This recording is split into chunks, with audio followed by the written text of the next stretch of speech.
नमस्कार। और हमारे आज के विचार विमर्श में आपका स्वागत है। आज हम एक बहुत ही बुनियादी लेकिन दिलचस्प विषय पर बात कर रहे हैं, 9वीं कक्षा के विज्ञान से, धातुएं और अधातुएं। बिल्कुल। हमारे पास अध्याय 3 धातु एवं अधातु के कुछ हिस्से हैं और हम कोशिश करेंगे कि इनके जो मुख्य गुण हैं, इनका व्यवहार कैसा है, ये हमें प्रकृति में कैसे मिलते हैं, इसे समझें। हाँ, मतलब ये चीज़ें हमारे आसपास हर जगह हैं, पर हम शायद सोचते नहीं कि क्यों कोई चीज़ चमकती है या तार बन जाती है। सही कहा, जैसे स्कूल की घंटी धातु की ही क्यों होती है, या सोने के गहने इतने पतले तार या वर्क में कैसे ढल जाते हैं। हाँ, बिल्कुल। तो चलिए इन्हीं सवालों के जवाब ढूंढते हैं। सबसे पहले ये जो वर्गीकरण है धातु और अधातु, इसका आधार क्या है? मतलब किस बेसिस पर हम इन्हें अलग करते हैं? देखिए, मुख्य आधार तो इनके भौतिक गुणधर्म ही है। मतलब बाहर से देखने पर, छूने पर ये कैसे लगते हैं, इनका व्यवहार कैसा है। सबसे पहली चीज जो शायद ध्यान में आती है वो है चमक। चमक? जैसे सोने चांदी की। हाँ बिल्कुल, शुद्ध धातु की जो सतह होती है ना, वो चमकदार होती है। इसे हम धात्विक चमक कहते हैं। सोना, चांदी, तांबा, एल्यूमिनियम सब में होती है। अच्छा, और ये आमतौर पर ठोस होती हैं और कठोर भी? ज्यादातर हाँ। धातुएं सामान्यतः कठोर होती हैं। लोहा, तांबा, ये सब काफी कठोर है। हालांकि कठोरता भी अलग अलग होती है। कुछ धातुएं जैसे सोडियम या पोटेशियम, वो इतनी मुलायम होती हैं कि मुलायम कितनी? इतनी कि आप उन्हें चाकू से काट सकते हैं। अरे चाकू से? ये तो बिल्कुल अलग बात है। अच्छा, और वो गुण जिससे धातुओं की पतली चादरें बन जाती हैं, जैसे एल्यूमिनियम फॉयल? हाँ, उसे कहते हैं आघातवर्ध्यता। मतलब धातुओं को पीट पीट कर पतली चादरों में बदला जा सकता है। सोना और चांदी तो इसमें सबसे आगे हैं। और तार खींचने वाला गुण? वो है तन्यता। धातुओं को खींचकर पतले तार बनाए जा सकते हैं। कॉपर के तार तो देखे ही होंगे। हाँ, बिजली के तार। और सोने के बारे में सुना है कि वो बहुत तन्य होता है। अविश्वसनीय रूप से। आप अंदाजा लगाइए, सिर्फ 1 ग्राम सोना, हाँ, 1 ग्राम सोने से करीब 2 किलोमीटर लंबा तार खींचा जा सकता है। 2 किलोमीटर सिर्फ 1 ग्राम से? क्या बात है, ये तो वाकई कमाल है। अच्छा, और बिजली और गर्मी, सुचालकता? हाँ, धातुएं, ऊष्मा और विद्युत दोनों की बहुत अच्छी सुचालक होती हैं। इसीलिए तो खाना पकाने के बर्तन धातुओं के बनते हैं, ताकि गर्मी जल्दी और बराबर फैले। और बिजली के तार भी? जी, बिजली के तार कॉपर या एल्यूमिनियम के बनते हैं, क्योंकि ये विद्युत के अच्छे चालक हैं। वैसे सबसे अच्छा चालक तो चांदी है, पर वो महंगी है। हाँ, वो तो है।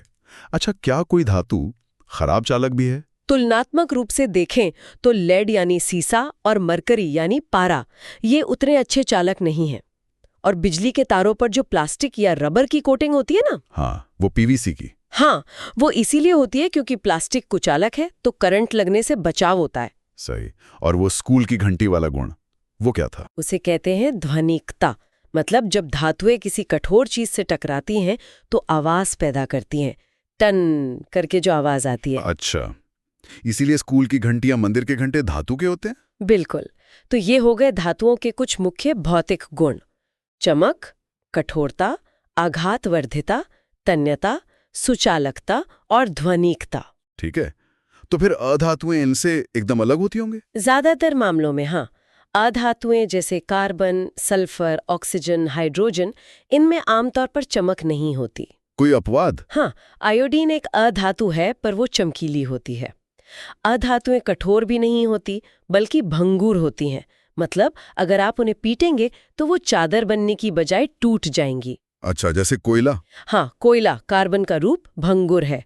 इनमें तन्यता भी नहीं होती, मतलब इनके तार नहीं खींचे जा सकते, और ये ऊष्मा और विद्युत की कुचालक होती हैं। पर इसमें भी कोई अपवाद है शायद? हाँ, ग्रेफाइट वो कार्बन का ही एक रूप है, लेकिन विद्युत का सुचालक है। पेंसिल का लेड ग्रेफाइट ही होता है।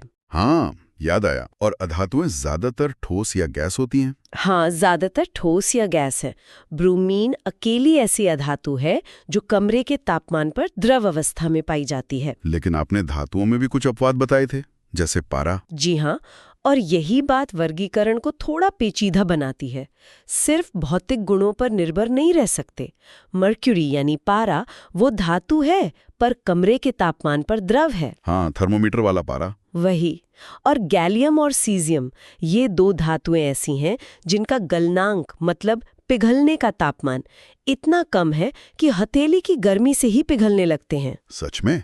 हथेली पर पिघल जाएं? जी। और उधर आयोडीन अधातु होकर भी चमकीला है। कार्बन के ही दो रूप, अपर रूप कहते हैं इन्हें, हीरा और ग्रेफाइट। हीरा प्रकृति का सबसे कठोर पदार्थ है, जबकि ग्रेफाइट मुलायम और सूचालक है। और वो चाकू से कटने वाली धातुएं? हाँ, क्षारीय धातुएं, लिथियम, सोडियम, पोटेशियम, ये मुलायम है, इनका घनत्व कम है, गलनांक भी कम है। तो आप देख रहे हैं, अपवाद काफी हैं। तो लगता है कि भौतिक गुण हमें पूरी कहानी नहीं बताते। शायद रासायनिक गुणधर्म, मतलब वो कैसे प्रतिक्रिया करते हैं, वो ज्यादा साफ तस्वीर देते हैं। बिल्कुल सही। रासायनिक व्यवहार धातुओं और अधातुओं में अंतर करने का ज्यादा भरोसेमंद तरीका है। चलिए इनकी ऑक्सीजन के साथ अभिक्रिया से शुरू करते हैं। ठीक है, जैसे लोहे पर जंग लगना, वो ऑक्सीजन की वजह से ही होता ना? हाँ बिल्कुल। ज्यादातर धातुएं ऑक्सीजन से क्रिया करके अपने ऑक्साइड बनाती हैं। जैसे आपने लोहे का उदाहरण दिया, वो आयरन ऑक्साइड है।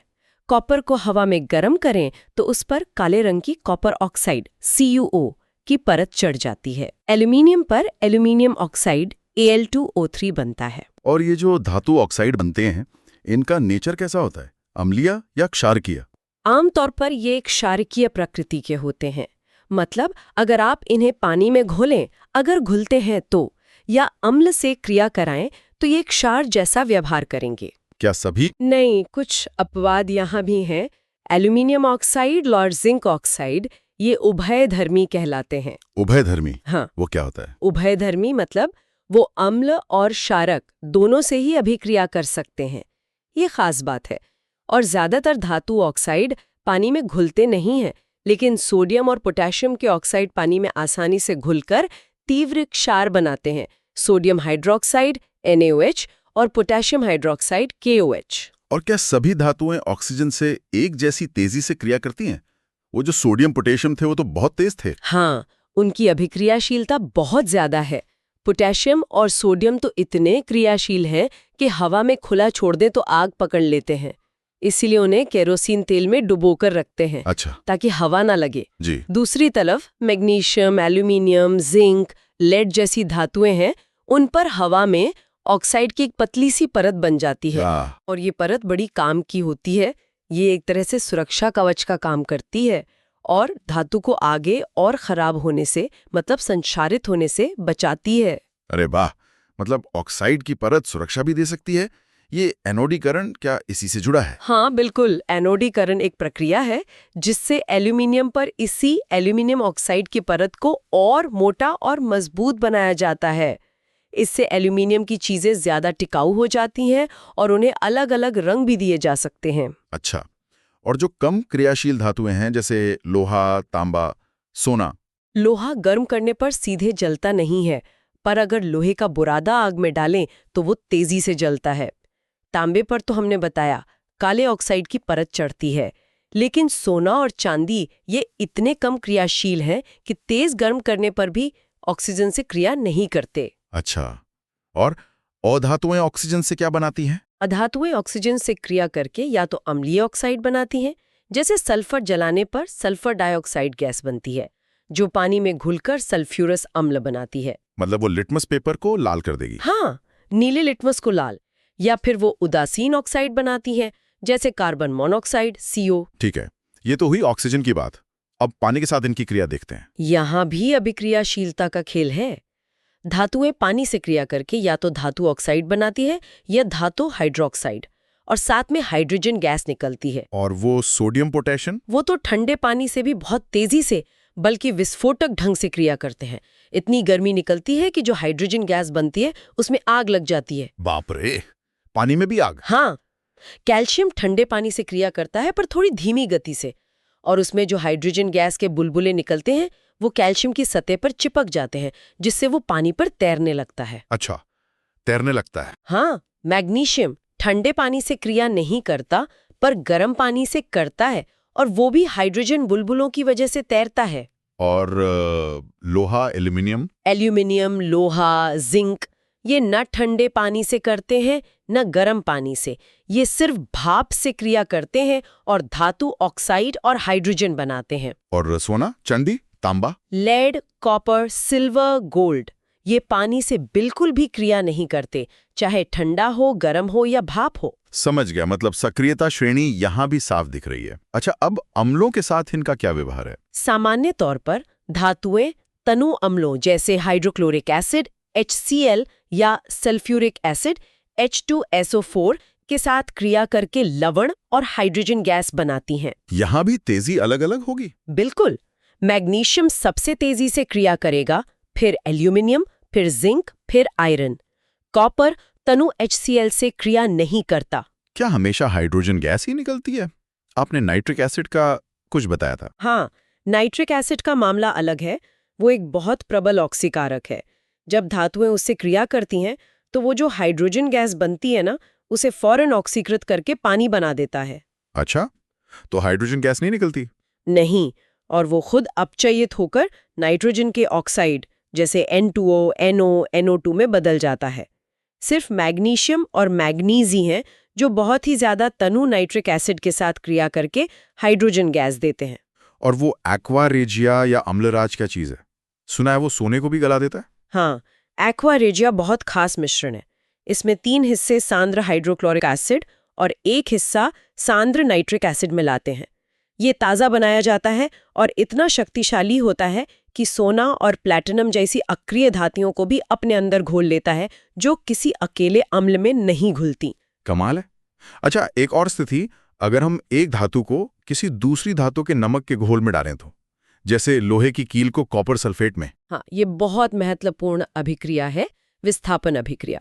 इसमें होता यह है कि अगर एक धातु ज्यादा अभिक्रियाशील है तो वो अपने से कम अभिक्रियाशील धातु को उसके लवण के विलयन से हटा देती है, मतलब विस्थापित कर देती है। जैसे लोहे और कॉपर सल्फेट वाले केस में? बिल्कुल।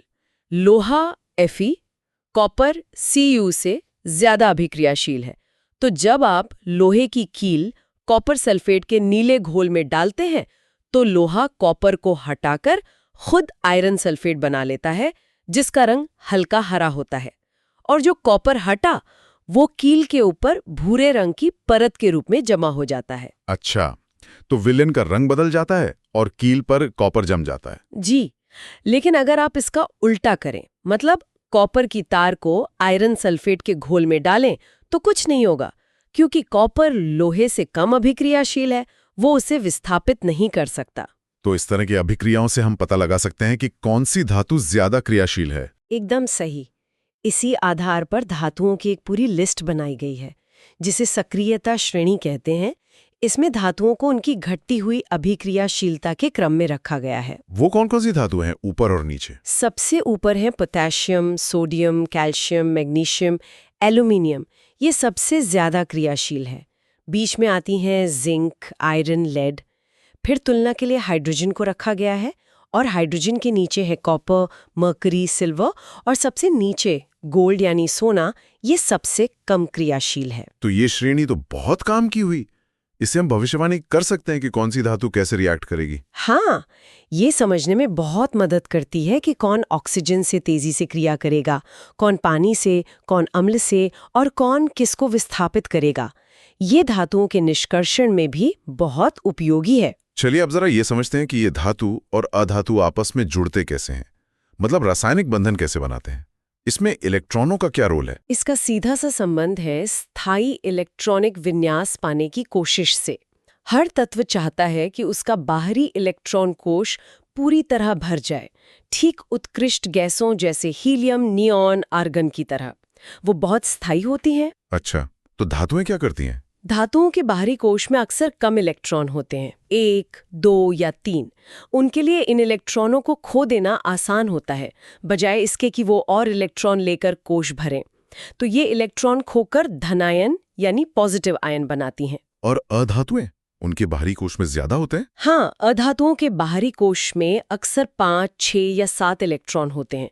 उनके लिए कोश भरने के लिए कुछ इलेक्ट्रॉन लेना ज्यादा आसान होता है, बजाय अपने सारे बाहरी इलेक्ट्रॉन खोने के।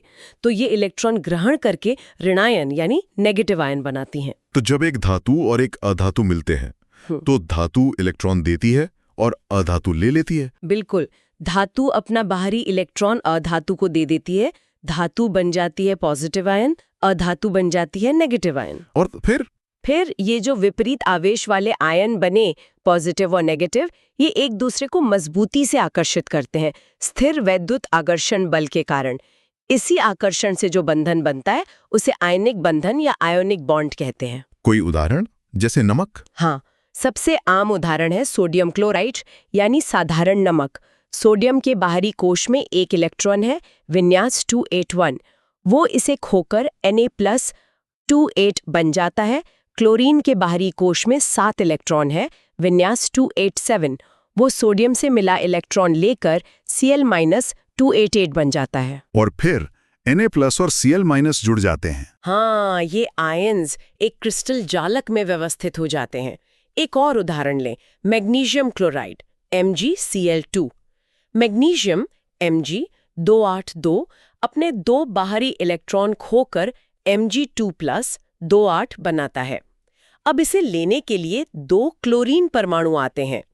हर क्लोरीन परमाणु Cl287 एक इलेक्ट्रॉन लेकर Cl-288 बनता है। तो एक Mg2+ आयन 2 Cl- आयनों के साथ जुड़ता है। समझ गया। तो इन आयनिक यौगिकों के कुछ खास गुण होते होंगे? हाँ, इनकी संरचना की वजह से। पहली बात, ये आम तौर पर ठोस और कठोर होते हैं क्योंकि आयन मजबूती से बंधे होते हैं। लेकिन ये भंगुर होते हैं। भंगुर मतलब अगर आप इन पर जोर से दबाव डालेंगे या पीटेंगे तो ये टूट जाएंगे। ऐसा इसलिए होता है क्योंकि आयनों की परतें खिसक जाती हैं और एक जैसे आवेश वाले आयन आमने सामने आ जाते हैं, जिससे प्रतिकर्षण होता है और क्रिस्टल टूट जाता है। अच्छा, और इनका गलनांक, कथनांक? वो बहुत ज्यादा होते हैं क्योंकि आयनों के बीच का आकर्षण बल बहुत मजबूत होता है। उसे तोड़ने के लिए बहुत ज्यादा ऊर्जा यानी गर्मी देनी पड़ती है। और क्या ये पानी में घुलते हैं? ज्यादातर आयोनिक यौगिक पानी जैसे ध्रुवीय विलायकों में घुलनशील होते हैं, लेकिन केरोसिन, पेट्रोल जैसे कार्बनिक विलायकों में ये अघुलनशील होते हैं। और बिजली का चालन क्या ये करते हैं? ठोस अवस्था में नहीं, क्योंकि ठोस अवस्था में आयन अपनी जगह पर स्थिर होते हैं, हिल नहीं सकते। लेकिन अगर आप इन्हें पिघला दें या पानी में घोल दें तो आयन चलने फिरने के लिए आजाद हो जाते हैं और तब ये विद्युत का चालन कर सकते हैं। अच्छा, मतलब पिघली हुई अवस्था में या घोल में ये सुचालक बन जाते हैं। बिल्कुल ठीक है, तो हमने इनके गुण समझ लिए, बंधन समझ लिए। अब ये बताइए कि ये धातुएं हमें मिलती कहाँ से हैं? प्रकृति में ये कैसे पाई जाती हैं? देखिए, धातुओं का सबसे बड़ा स्रोत तो हमारी पृथ्वी की भूपरपटी है, मतलब जमीन की ऊपरी परत। इसके अलावा समुद्री जल में भी बहुत से लवण घुले होते हैं, जैसे सोडियम क्लोराइड, मैग्नीशियम क्लोराइड। और ये जो मिलते हैं उन्हें क्या कहते हैं? खनिज? हाँ, पृथ्वी की भूपरपटी में प्राकृतिक रूप से पाए जाने वाले तत्वों या यौगिकों को खनिज कहते हैं। और अयस्क और क्या होता है? कुछ खनिजों में किसी विशेष धातु की मात्रा काफी ज्यादा होती है और उसे उस खनिज से निकालना आसान और फायदेमंद होता है। ऐसे खनिजों को उस धातु का अयस्क कहते हैं। मतलब सारे खनिज अयस्क नहीं होते? नहीं, अयस्क वो खास खनिज है जिनसे हम धातु निकालते हैं। इन अयस्कों में अक्सर मिट्टी, रेत जैसी बेकार की चीजें भी मिली होती हैं। हाँ, उन्हें क्या कहते हैं? उन अशुद्धियों को गैंग कहते हैं। अच्छा, गैंग। तो फिर इन अयस्कों से शुद्ध धातु निकालने का क्या तरीका है? क्या ये इस बात पर निर्भर करता है कि धातु कितनी क्रियाशील है? हाँ बिल्कुल, धातु का निष्कर्षण मतलब उसे अयस्क से निकालने की विधि पूरी तरह से सक्रियता श्रेणी में उसकी जगह पर निर्भर करती है।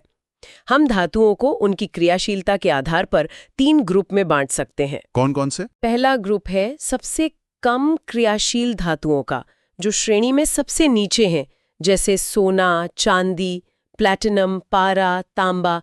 ये काफी अक्रिय होती हैं, इसलिए कभी-कभी तो ये स्वतंत्र अवस्था में ही मिल जाती हैं, मतलब किसी और तत्व से जुड़ी हुई नहीं। अच्छा, जैसे सोना? हाँ, सोना अक्सर स्वतंत्र रूप में मिलता है या फिर ये अपने सल्फाइड या ऑक्साइड अयस्कों के रूप में मिलती हैं। इन्हें निकालना सबसे आसान होता है। कैसे? इनके ऑक्साइड अयस्कों को तो सिर्फ हवा में गर्म करने से ही धातु मिल जाती है। जैसे मर्क्यूरी का अयस्क है सिनाबार, HgS।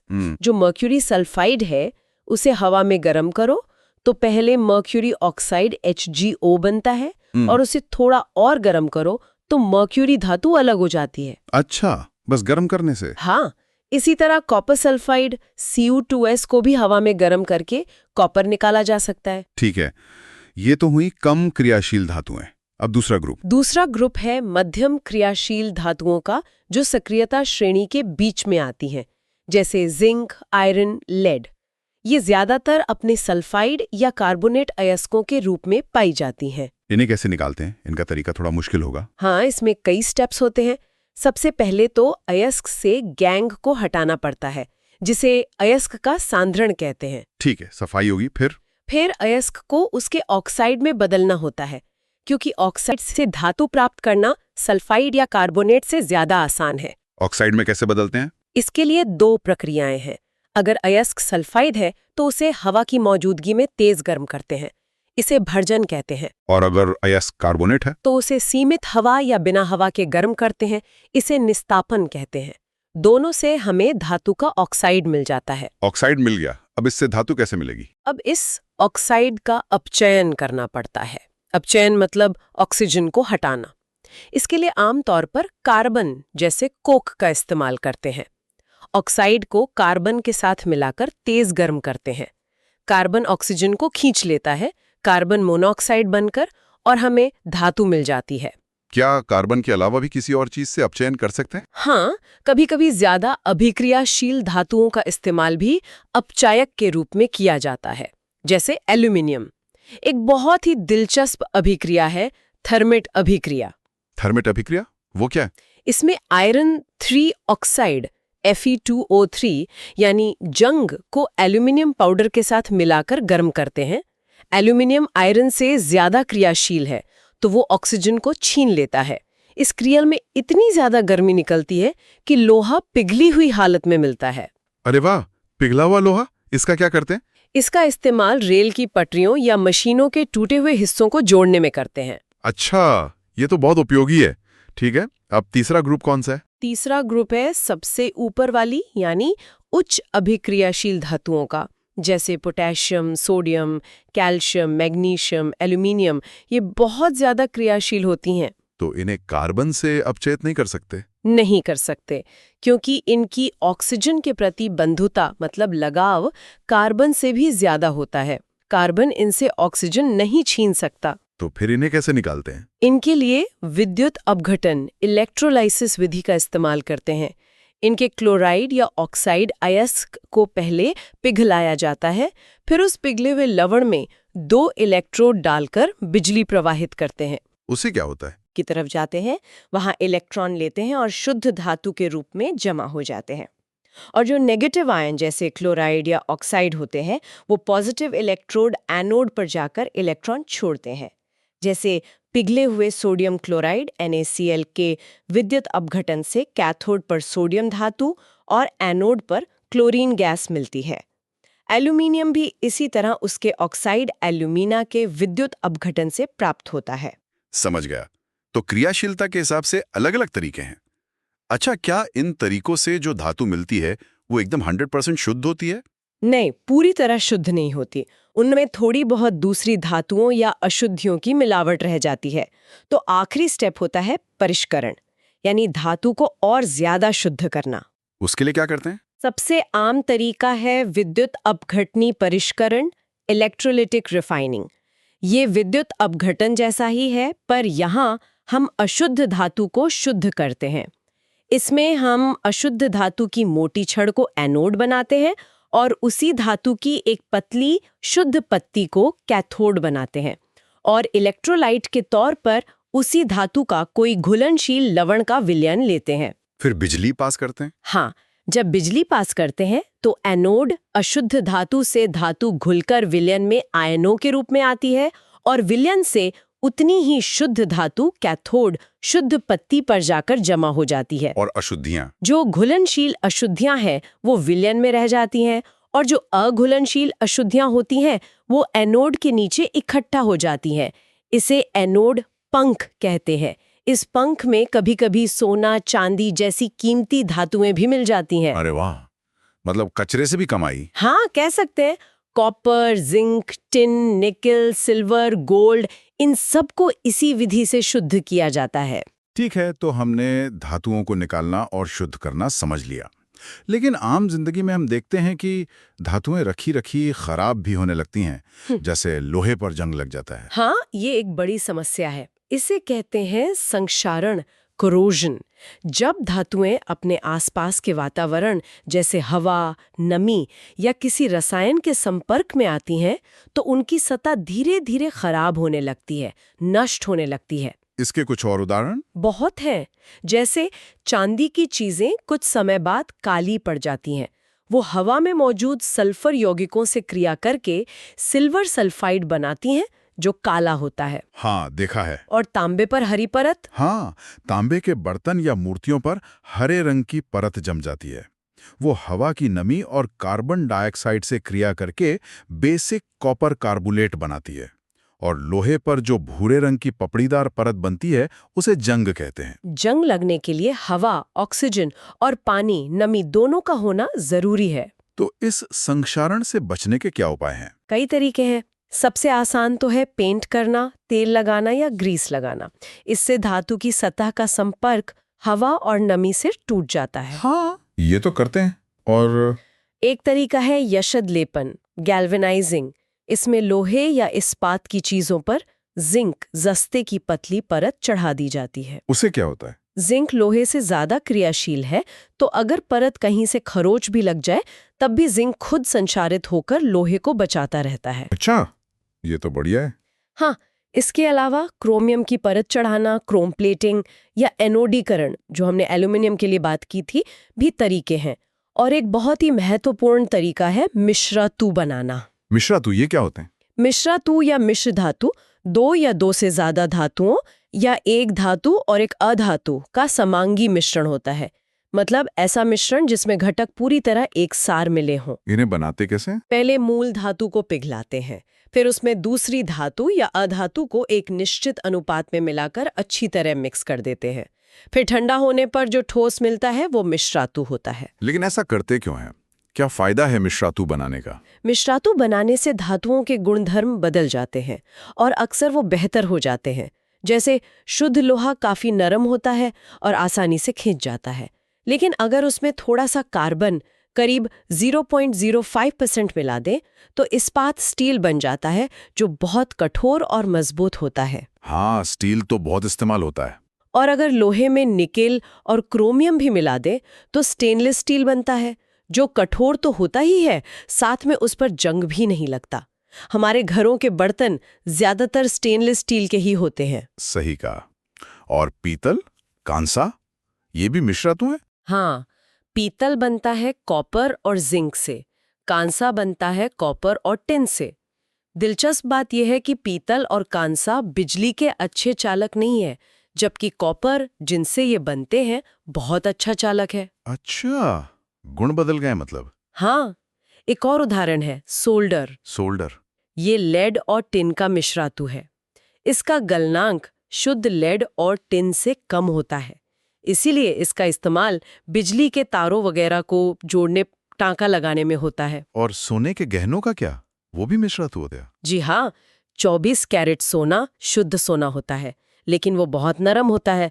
उससे गहने बनाए तो वो आसानी से मुड़ जाएंगे या घिस जाएंगे। तो क्या करते हैं? उसे कठोर बनाने के लिए उसमें थोड़ी मात्रा में चांदी या